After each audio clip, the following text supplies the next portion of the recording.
So amino acids, right? As you know that there are 20 different types of your amino acids, right? They have a basic structure, right? All amino acids, they have a carboxyl group, they have an amino group, they have a hydrogen, and what differs in each amino acid is the R group. So these 20 different amino acids, they are differentiated, they are classified on the basis of the property of these particular R groups based on its solubility in water, based on the ionization of these particular R groups. So these 20 different amino acids, you will find that they are classified on the basis of the R groups into different categories, right? The first category, now let us have a look at the first category, is the ones which are non-polar and which are aliphatic, right? So those which are non-polar and they have a aliphatic R group. So here you will find that the R group will be non-polar, it will be a aliphatic chain, right? It will be uncharged, obviously. So these amino acids, generally, they will contribute to the hydrophobic interactions in a particular protein. Now we know that whenever a protein folds on itself to form a secondary structure, a tertiary structure, there are many non-covalent interactions which are important in stabilizing the structure of these particular proteins. One of the common interactions which is important in this are the hydrophobic interactions, and these hydrophobic interactions are mainly contributed by these amino acids which belong to this non-polar and aliphatic what you call as R group containing amino acids. The first one in the series, you have glycine, one of the simplest amino acid which has a smallest R group, that is only hydrogen. Then you have the next one, that is you have alanine which has the R group of CH3. You have proline now, which is somewhat different. So here you will find that proline, it has a aliphatic R group, but then it is arranged in a cyclical form. Now instead of the amino group, this proline, it has a secondary amino group that is called as the imino group, right? So proline, instead of the amino group, it has the secondary amino, that is your imino group. Now this proline, it provides a rigidity to that particular protein. So wherever in the protein molecule this proline will be present, it will see that the flexibility of that particular protein is reduced. So this particular proline, it reduces the flexibility of that portion of that particular protein which contains this proline, because of this particular aliphatic group which is arranged in a cyclical form. Proline is also famous for the color reaction which it gives with ninhydrin. All of your amino acids will give a purple color with ninhydrin, whereas this proline, it will give a dark yellow color. So that is also the characteristic feature of this particular proline. Then we have valine. Valine again has this aliphatic R group which is non-polar. We have leucine again which has a aliphatic chain, a non-polar R group. You have isoleucine, then you have methionine. Now methionine is one of the two amino acids which contain sulfur in their structure. One of them is cysteine and the other one is this methionine. This has a thioether in its group. So your alanine, your proline, valine, leucine, isoleucine, these basically are responsible for the hydrophobic interactions in the protein. Right.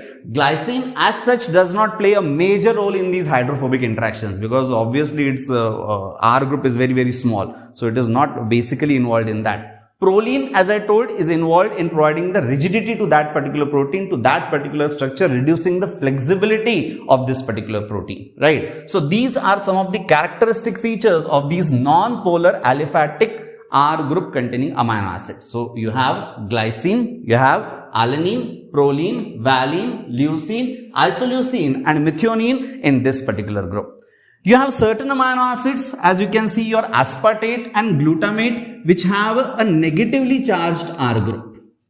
So these particular amino acids, they have a second carboxyl group. Now one carboxyl group is present in the basic structure of the amino acid. Now these amino acids, they have one more carboxyl group in their R group. For example, if you look at aspartate, it has a carboxyl group, an extra one. You have glutamate, it has another what you call as carboxyl group. So they have an extra carboxyl group, and because of this extra carboxyl group at pH 7, now most of these properties of the amino acids which we are seeing at this particular pH, that is pH 7. because that is the physiological pH, the pH which is more relevant to us. So as the pH it changes, the ionization of these R groups it also changes, and therefore the properties of the amino acids they also change. So remember, whatever we are studying now is at the physiological pH, that is pH 7. So here at pH 7, your aspartate and glutamate, they are negatively charged. So since they are negatively charged, obviously they are going to be polar and they are going to interact with the water molecule, right? So you have amino acids again which are what you call as positively charged. Yes, you have this group of amino acids which is containing positively charged R groups. So you have your arginine, you have your histidine, then you have your lysine which has a what you call as amino group at the epsilon position. So you have this particular lysine which has a second what you call as amino group at the epsilon position. So here lysine will have a positive charge at physiological pH. Arginine, it also has an extra amino group, a guanidino group actually. So the positive charge of arginine is because of this guanidino group. The positive charge of histidine is because of this imidazole group.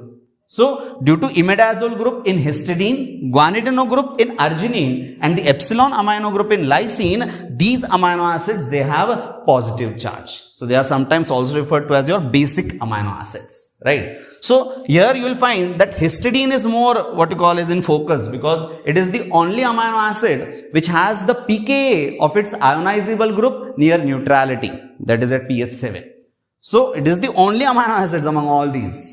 So in most of your what you call as enzyme catalyzed reactions, you will find that this histidine, the imidazole of this or the what you call as Ka of this is such that it is at 7. So therefore, you will find that it acts as the donor and the acceptor of protons and electrons. So there it plays a physiological role. It is more important in that case. So you have histidine, arginine and lysine which are the positively charged amino acids, right? Then you have amino acids which are aromatic, which have aromatic rings in their structure. So those which have these aromatic rings, they are what you call as your aromatic amino acids. So because of these aromatic rings also, they also contribute much to the hydrophobic interactions. So your phenylalanine, tyrosine and your tryptophan. So if you look at the structure of a typical tyrosine, it has this benzene ring and then it has a OH group, right? So this forms the structure of a typical tyrosine.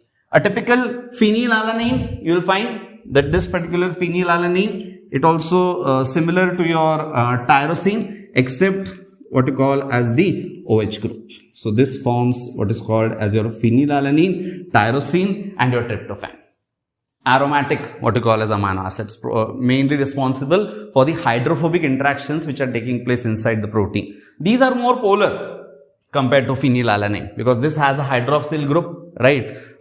So this also has a imidazole group here, right? So because of these particular groups, you will find that they are more polar compared to your phenylalanine, right? This also can form hydrogen bonds. You will find that this tyrosine is found at many important functional groups in a particular enzyme. So you will find, again we will find that proteins, whenever we are taking the absorbance of a typical protein, you measure at 280 nanometer. So that particular absorbance of a particular protein at 280 nanometer is mainly because of tyrosine and tryptophan and partly also because of phenylalanine. But the major what you call as absorbing amino acids at 280 nanometer is your tyrosine and your tryptophan. The next group you have what you call as uncharged but polar. So those which have uncharged groups but with a polar R groups. So some of the amino acids to mention here, you have serine, right? You have threonine, then you have your cysteine, again one of the other sulfur containing amino acid. So the two sulfur containing we are talking about, one we saw here was methionine and other which you see here is your cysteine. And then you have your asparagine, you have your glutamine. So these are what you call as amino acids which have what you call as your polar groups. They will not be charged as such, positive or negative, but they have some polarity. For example, your serine and threonine, they have polarity because of these OH groups. Your cysteine, it has a polarity because of these sulfhydryl groups. Your asparagine and glutamine, they have polarity because of these amide groups. These are actually the amide forms, your glutamate and aspargine. Sorry, glutamine and aspargine. These are the amide forms of your negatively charged amino acid, aspartate and glutamate. These can be easily hydrolyzed with a small acid or a base of addition. Your aspargine and glutamine can be hydrolyzed to form your aspartate and your glutamate. Cysteine is more famous because it can form hydrogen bonds, not hydrogen bonds, disulfide linkages. So you'll find cysteine. You must have heard of two what you call as things. One is cysteine and other is cysteine. So this particular cysteine molecule, it can form a self-hydryl linkage. It may be within one particular protein, different parts of a single protein, they can come together. Your SH can get oxidized to form SS bonds, the disulfide bonds.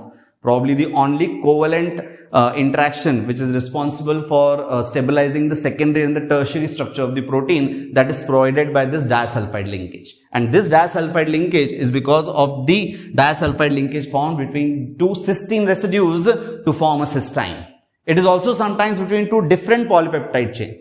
So in a particular protein, when there is a quaternary structure where 2-3 polypeptide chains, they come together. So there also you will find that two what you call as cysteine, they can come together to form cysteine to hold these what you call as polypeptides together by the disulfide linkages, right? So these are your different 20 amino acids which we have classified. So to just have a brief overview, the first group, non-polar and aliphatic, you have glycine, alanine, proline, valine, leucine, isoleucine and methionine.